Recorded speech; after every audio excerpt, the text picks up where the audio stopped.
Hey guys, welcome back to another video at Ants Outdoors. First off, before we get into the video, I want to thank anybody who stopped by to tune into the video. I want to let you know I really appreciate it.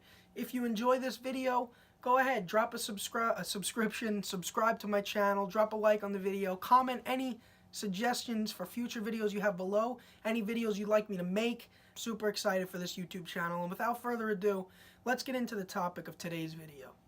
So this video is about a story of a buck that I've been hunting for 2 years now, and I've come to name him Eltoro. So my first encounter, which really wasn't really an encounter, I've never really encountered this buck hunting.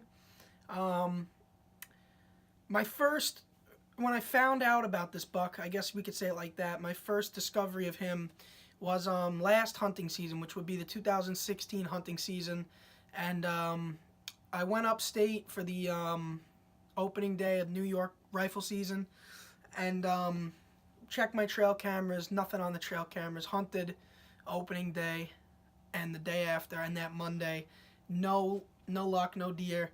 Saw a couple does, no bucks moving around, and from the summer, from all my camera information that I pulled over the summer, the biggest buck that I had on my camera was a small basket rack 6-pointer that I don't even think any of us would have shot. To be honest, he wasn't very big. So going into the bow season and the rifle season, the bow season passed with very little to no action. So I wasn't really knowing what to expect for the rifle season. So rifle season came around, opening morning, I saw about 9 deer, all does. Opening afternoon, no deer, and then Sunday, no deer. And Monday we saw a couple deer, but all in all, very little deer movement, no bucks, very slow. So I set up my trail camera about probably 150 yards in front of my tree stand that I leave permanently up there. I hunt it almost every hunt that I am up there. It's my favorite spot on the whole mountain. I love it, so I don't really move.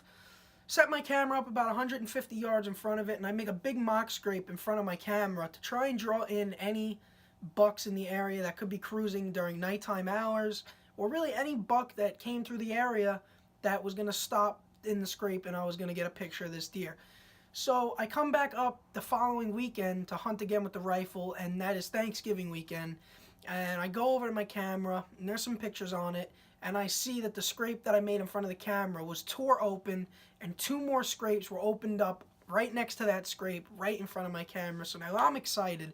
I can't wait to get back to the cabin, pull out the laptop, and see what buck is on this camera. I knew it had to be a decent buck, because some little buck isn't going to get, pissed off from a mock scrape and just open up 2 scrapes right in the mock scrape. He's going to be scared. He may play in the mock scrape, but I knew that this buck meant business and that he could be the dominant buck of that area. Knowing that there wasn't really any big bucks up there, I didn't really know what to expect. I didn't really know what was going to be on the card. So I got back to the cabin, pulled open the card, and it was a 5-pointer. It was a nice 5-pointer though. Like where I am located up there, there's not a ton of deer and there's not a ton of quality deer. So the picture of this buck that I got, I was like, okay, this is a respectable buck for the area, and I'd be more than happy to put a tag on this buck. And I was happy that I got a picture of him. It was one single photo, and it was in the middle of the night. So this buck was a nighttime cruiser, found the mock scrape and tore open some scrapes, and actually made a couple scrapes above my tree stand, which gave me the hint that he was coming up and down the mountain. So this was the first little bit of information that I got about this buck that I eventually named Eltoro. For the remainder of the 2016 hunting season, I hunted this buck a couple times with the rifle, but the season is very short up there, and I don't live up there permanently, so I wasn't able to hunt him a ton, but I put in probably 3 sits after I discovered him, and no luck. The neighbor, the next cabin over, next parcel of property over, got pictures of a couple of decent bucks on his camera that I didn't have pictures of, so for those last 3 days of hunting that we all did up there, we were all pretty, we were feeling good sitting in the tree knowing what could possibly walk by today. And I was hoping that I would get a pop at Eltoro, because he was on my camera and he opened up scrapes in my prime hunting area, and I was super excited to see if I was going to be able to make a connection with this buck. So the 2016 hunting season comes to an end. No one harvested Eltoro to my knowledge And at this point, he didn't even have this name yet. He was just the no-name buck that came up on my trail camera that I wanted to harvest. February rolls around and we're up there and we're doing a little bit of shed hunting. So we shed hunt all over our property. I didn't find any sheds at all. I scouted all over the DEP property looking for sheds all over. No sheds, no sign of this buck, no idea where he went, and I'm left a little bit clueless. So we venture off the mountain and we're searching the bottom portion of the mountain closer to the road because we know that these deer cross a lot to get to the road to get to corn. So we cross the road and we're looking along the riverbank to see if these bucks maybe crossed the road and went to the food source of the area, which is the cornfields off the mountain, across the road and across the river. And sure enough, one of our friends, my dad's friend, he picks up a shed, and as soon as he picked up this shed, I said, I know what shed that is. That is a shed off of the no-name buck from my trail camera. So I took that shed home with him. We pulled it up on the computer, and sure enough, it was the left side of a buck that I got a picture of, and it's the buck that we're talking about in this video, the future to be named buck, Eltoro. So I'm super stoked. I feel like I've added another piece to the potential of me tagging this buck by finding one of his sheds and knowing his prime area of where he was during the rut, opening up scrapes, and now we have a piece of where he's heading in the late season looking for food. He's going to the corn, he's pounding the corn food source, and he dropped his shed on his way there. And I know that this buck is nocturnal. I got a nocturnal picture of him at night coming down the mountain, so there's a good chance he may have been going to corn that night. And I know that if he's crossing the road and the river on a frequent basis to get corn, he's probably doing it at night. So this buck is probably nocturnal. So it's going to be some work for me to get a crack at this buck. So we find the shed, season's over, and the next season rolls around. I put out my trail cameras in the summer, and I'm looking to get inventory on what's roaming around the mountain and what bucks are in the area, and is Eltoro still around. He doesn't have this name yet, like I said. I give him this name in this hunting season. Pull my first cards from the summer, and I have a buck with nubs that looks like it could be a pretty decent sized buck. So we go home, and we come back up later in the summer. It's August now, and my trail cams have been running since June. So I go through these cards, and I have the full development of what turned into be a beautiful, beautiful 8-pointer. I thought it was an 8-pointer. It's actually an 11-pointer. A gorgeous buck, and his name, we named him Stemley.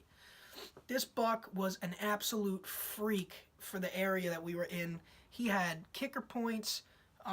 He was just an absolute awesome, mature Catskill whitetail. Just an awesome, awesome buck that any of us up there would be so extremely happy to tag. So now I'm like, wow, this buck is in the area. This is a quality buck. I have daytime pictures of him during the summer, which is common in the summer. And this buck is around, and I have multiple pictures of him. But I have pictures of him on a 2-week basis.